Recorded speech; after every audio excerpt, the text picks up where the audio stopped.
Жарқыраған қарбыз 8 бөлім. Өткен бөлімде Личанды бұзық жігіттер ұрып-соғып кеткен еді.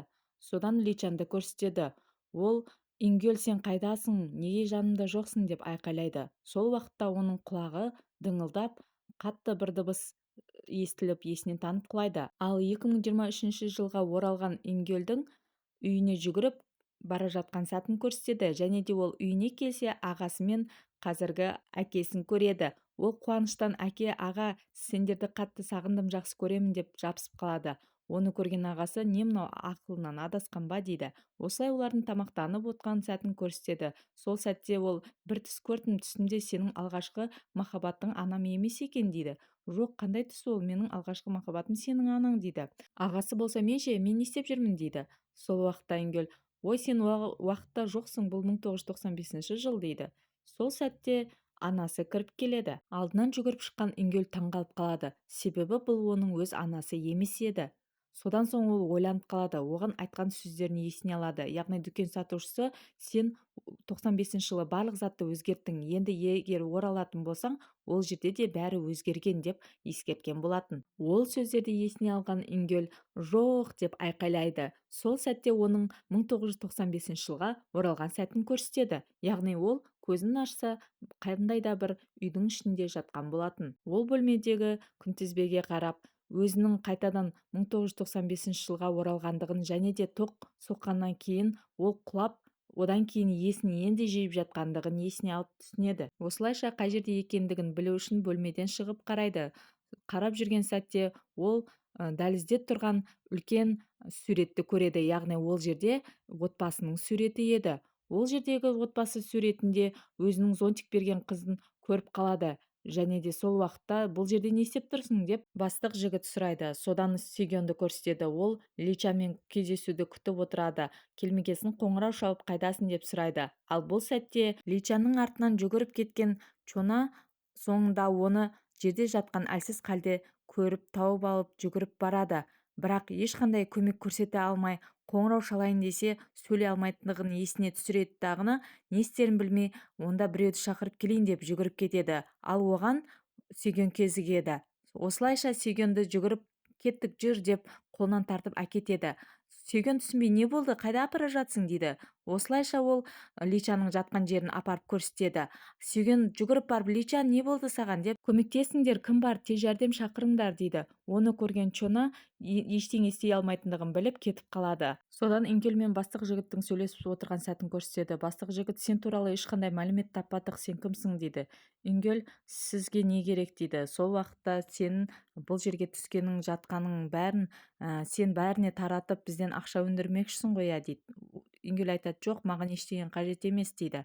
Сосын бастық «Мен бұған сенбеймін, мен сені босқа жібере алмаймын, сен қағазға қол қой, содан соң мен сені жіберемін» дейді. Ойында ештеңе жоқ. Ингел қағазға қол қойып бөлмеден шығып кетеді. Үйден шығып кетіп бара жатып Чонаны кезіктіріп қалады. Ол екеуі бір-біріне қарап өтіп кетіп бара жатқан уақытта Чонаның аты жазылған табличканы көріп қалып «Ана, бұл сіз бе? Ана, мен келдім, анашым» деп айқайлайды. Ұстап қалған күзетшілерді итеріп жіберіп үйге жүгіріп кіреді. Сол уақытта бастық жігіт шығып «Не болды?» деген кезде күзетші «Чона ханымды анам деп бірдеңені тексеруім керек деп жатыр» дейді. Сонда бастық жігіт «Бәрі бітті, жібер, үйден құрт» дейді. Сол уақытта жүгіріп келіп Ингел ол қол қойған қағазды жыртып тастап «Ештеңе біткен жоқ, мен осында қаламын» дейді. Оны естіп бастық жігіт жынданып бір соғып құлатады. Ингел сол құлағаннан әдейі тұрмай жатып алады.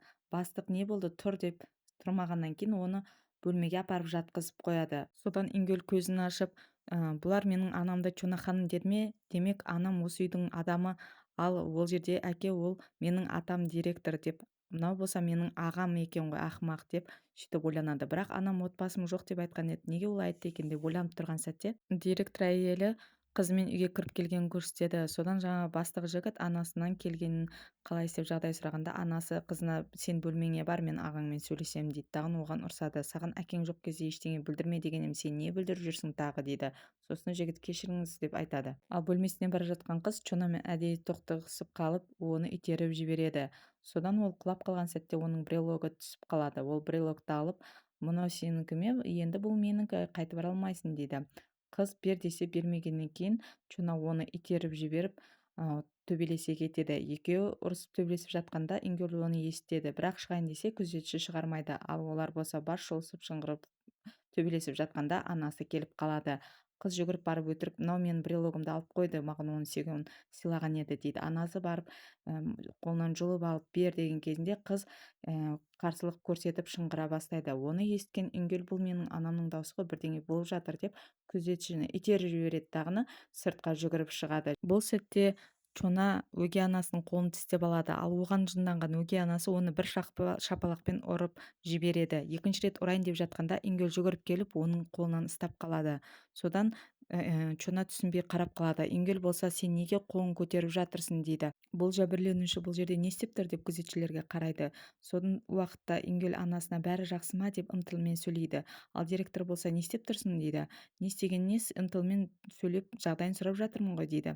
Анасына қарап, бәрі жақсы ма, жағдайың жақсы ма, мен саған көмектесемін, сол үшін келдім дейді. Ал директор болса, ынтылмен сөйлеспе, ол білмейді дейді. Сонда қалай сөйлесуім керек дейді. Сенің біздің отбасыда шаруаң болмасын деп тұрған кезде қызы жүгіріп келіп, қара, менің анам қолынан тістеп алды, көрмей тұрсың ба дейді. Ал Ингөл болса, не істеп тұрсыңдар, мен сендерді бәрін директорға айтып беремін дейді. Ал директордың әйелі болса, бұл жерден кет, ештеңе білмегендей жүр дейді. Сол уақытта директордың өзі кіріп келеді. Мен білмейтін не бар, маған не айтпақшысың дейді. Ингөл, сіз директорсыз бе дейді. Ал директор болса, сен жәбірленушісің ба, өткенде концерттен менің ұлым бастаған дейді. Сөйтіп иә деген кезінде таң атып аурухананы көрсетеді. Ол ауруханада Личан жатқан еді. Личанның құлағын тексерістен өткізіп шыққан кезінде оны досы күтіп алады. Бәрі жақсы ма, құлағың естіп тұр ма, басың ауырмай тұр ма деп сұрайды. Сосын сен уайымдама, бәрі жақсы, ең бастысы әжеме айтқан жоқсың ба дейді.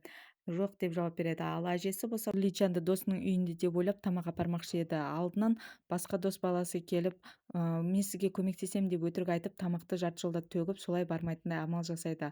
Ал қалған достары Личанды ауруханада күтіп алады. Ол өзінің Ингөлді іздестіруді тоқтатпаған еді. Тағы бір досының оны ұрып кеткен балалардан кек алғандығын естіп, Личан алғысын білдіреді. Ал достары болса, оны жастықпен сабылай бастайды. Содан олар қойып, ары қарай тамақтанып отқан уақытта Личан асыра сілтеп болған оқиғаны айтып береді. Ол уақытта ол Сеген құтқарды деп ойлайды. Сол уақытта Сеген кіріп келеді. Мен сені құтқарған жоқпын деп айтады. Қалай, сен мені ауруханаға алып келген жоқсың ба дейді. Иә, мен алып келдім, бірақ маған сенің анда жатқаныңды басқа біреу айтты ғой дейді. Кім ол саған айтқан дейді. Чона дейді. Чона ол сенің құрбың емес пе дейді. Сонда қыз деп, біз дос екенбіз ғой, иә дейді. Сонда Личан айтады, сендер қалай достасып жүрсіңдер дейді. Біз бір-бірімізді жақсы түсінеміз, сондықтан дейді. Қалай сендер бір-біріңді түсінесіңдер, ол естімейді емес пе дейді. Сонда қызда, қалай естімейді деп тұрып қалады. Сонда медбике, кездесу уақыты бітті, шығыңыздар дейді. Ал сыртқа шыққан Сеген ойланып қалады. Естімей сөйлей алмағаны үшін де ол мені қолынан сүйреп апарған екен ғой.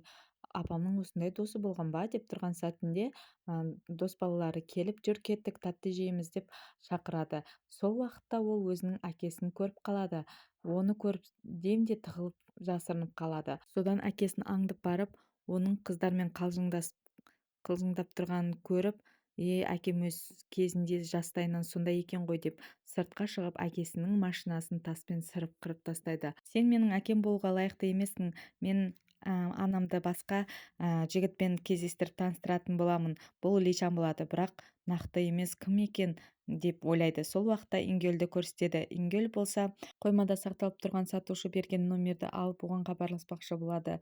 Оның себебі, ол оралғанда оның анасы басқа еді. Ол оны өзінің түсіндей есептеп, демек мен ол кісіге хабарлап мәнін білуім керекпін, не үшін сол анамның қазіргі үйінде оянғанымды деп телефон соғуға барған кезде ол телефон істемей алмайды. Содан әрі қарай кетіп бара жатып Сүйгенді көріп қалады. Оның телефонмен біреумен ұрсып сөйлесіп жатқанын көріп, үндемей өтіп кетейін деп кетіп бара жатқанда Сүйген алдынан шығып қалып, Ингөл, бұл сен емессің бе дейді. Ал Ингөл болса, жоқ деп кетіп қалмақшы болады. Сонда Сүйген түсінбейді, қайда бара жатсың деп. Жоқ, бұл сен емес дейді. Себебі Ингөл өзіне оны өзінің анасы ретінде елестетіп тұрған еді. Ингөл, саған не болды деген кезде, жетер тәтей деп айқайлап жібереді. Бұған жол бермемін, Личан екеуің ара қатынасыңды бұзамын деп кетіп жатқанда қайда барасың деп ұстап қалады. Жібер деймін саған, тәте, деп айқайлайды. Мен сұрап тұрғанда аузыңды жап, Көкетай, сен маған ұнағандықтан емес, бір нәрсені тексеру үшін істеп жатырмын, Көкетай, дейді. Сөйтіп, жүр, қазір бірдеңені тексеруім керекпін деп сүйреп алып кетеді. Содан асханаға келіп ащы тамаққа тапсырып беріп, сосын оған же деп айтады. Ал Ингөл болса, жоқ, жемеймін, не үшін жеуім керек, дейді. Мен жай ғана бірдеңені көрейін дегенім, тамақ жеші, сосын сөйлесеміз, дейді. Жоқ, сен алдымен маған айт, не болған, дейді. Сонда Сеген, өтінемін, тамақ жеші деп жалынып айтқан уақытта жігіт оған қарап ғашықтық сезімі оянып кетеді. Дағыны тамақты ауыз тимекші бола берген кезінде, бірінші бір сұрағыма жауап бер, сосын жеймін, дейді. Қыз болса, ой, сен де қоймайды екенсің, дейді. Жігіт болса, қазіргі ойың қандай, Личан жайында не ойлайсың, дейді. Ал қыз болса, айта алмаймын, дейді. Ингөл орнынан тұрып кетіп қалады. Қыз артынан қуып жетіп, саған не болды, ең болмаса қазір қай жерде тұрып жүргеніңді айтсайшы, сені уайымдайтын адамдар бар ғой, соны білмейсің ба, дейді. Мен уайымдама, менде бәрі жақсы, мен тұратын орнымда, тамағымда бәрі бар, дейді. Неге олай дейсің, жас өспірімдік шақтан енді өтіп жатсың ба, бәрі сені тыңдау керек, сенің айтқаныңдай болу керек па, деп айқайлайды.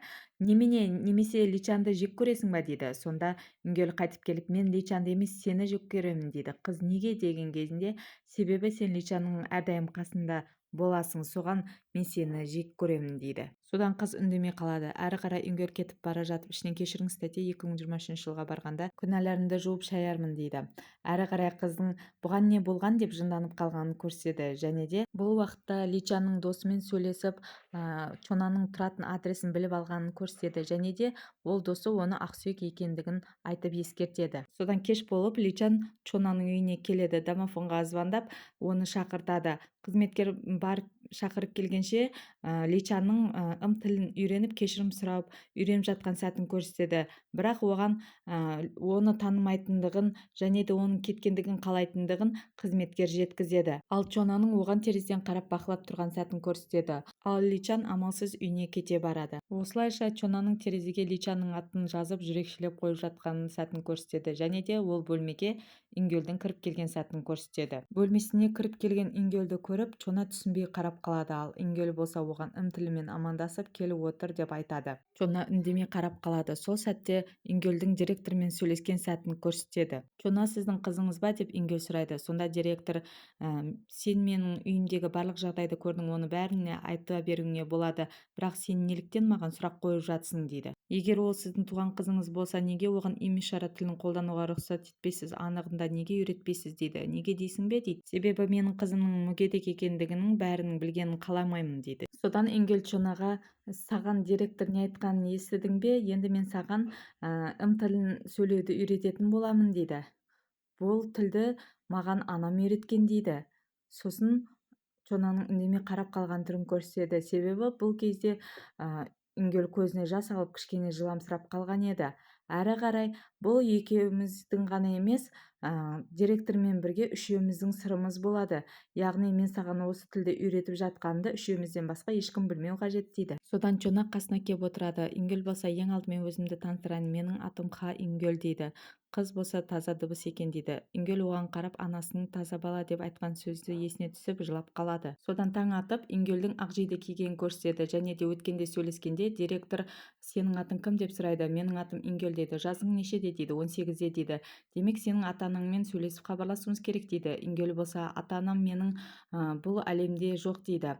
Басқа әлемде, дейді. Сонда оны жетім деп ойлап, сен жетімсің де, барар жерің жоқ па, дейді. Иә, менің баратын жерім жоқ, дейді. Онда жазылып кеткенше осында тұра тұр, сосын ақшаңды да береміз, дейді. Сонда Ингөл, жоқ, маған ақша қажет емес, мен қызыңызға ишара тілін үйреткім келеді, дейді. Біздің мейірбандығымызды басқа нәрсемен шатастырып тұрсың ғой, дейді. Мен тыңда, дейді. Сол кезде Ингөл, менің ата-анам да естпейтін болған, бірақ олар көңілді, бақытты жандар еді, сіздің қызыңыз сияқты емес, дейді. Ишара тілі адамды бақытты қылады дейсің бе, дейді. Сонда маңыздысы бұл жерде сіздің қызыңыздың басқалармен қарым-қатынаста болуда емес, сіз қызыңыздың өмірін, жанын құртып жатырсыз, дейді. Менің айтарға сөзім жоқ, қорытындыңды айт, дейді. Мен қызыңыздың әлемін өзгерткім келеді, ол жалғызсырап қалмау үшін оған көпір құрып бергім келеді, үйде де және мектепте де дейді. Осылайша Сүйгенді көрсетеді. Сүйген Чонамен сөйлесемін деп келген еді.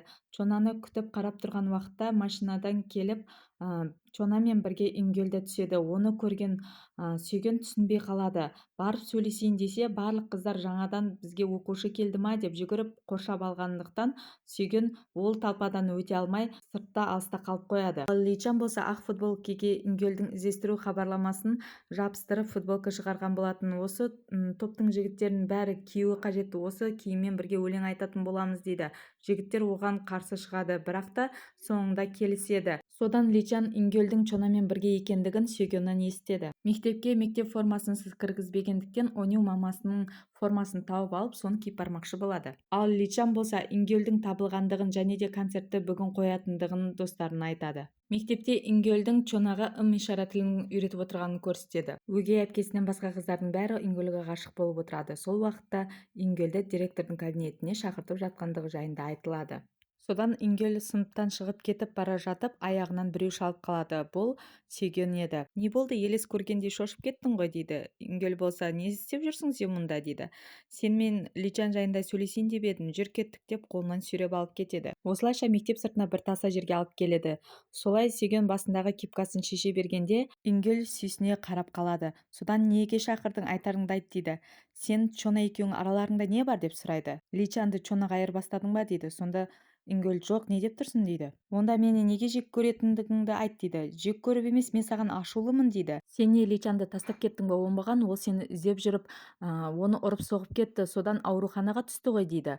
Оны естіген Ингел не ауруханаға түсті дейсің бе, не дейсің, ол қазір қайда, қалай деп сұраған кезінде Личанның қалайсыңдар, бәріктеріңе сәлем деп айқайлағанын естеді. Личан өз достарымен мектеп стадионында ән айта бастайды. Барлық оқушылар жүгіріп барып сол жерге жинала бастайды. Ол жерге Ингел мен Сүйген де жетіп келеді. Содан Личан Ингелдің қасына келіп, қош келдің Хангел, сені осыншама ұзақ күттім дейді. Менің осында екенім қайдан білдің дейді. Маған Сүйген айтты дейді. Сосын Личан Ингелға, Ингел, мені кешір, мен енді топ үшін, оқу үшін, саған берген барлық уәдемді орындау үшін барымды саламын дейді. Сол үшін қайтып кел, сен біздің жалғыз гитаристімізсің дейді. Содан Ингел Чонаға бір бұрылып қарайды дағыны Личанға жақсы дейді. Ал Личан болса, шынымен келістің бе деп қуанып қалады. Орнына Сүйгенмен кездескеніңді қаламаймын дейді. Әйтпесе бірге жұмыс істей алмаймыз, себебі маған Сүйген ұнайды дейді. Солай екеуі бір-біріне үндемей қарап қалады. Осылайша 8-ші бөлім аяқталады. Каналға тіркелуді ұмытпаңыздар. Рахмет.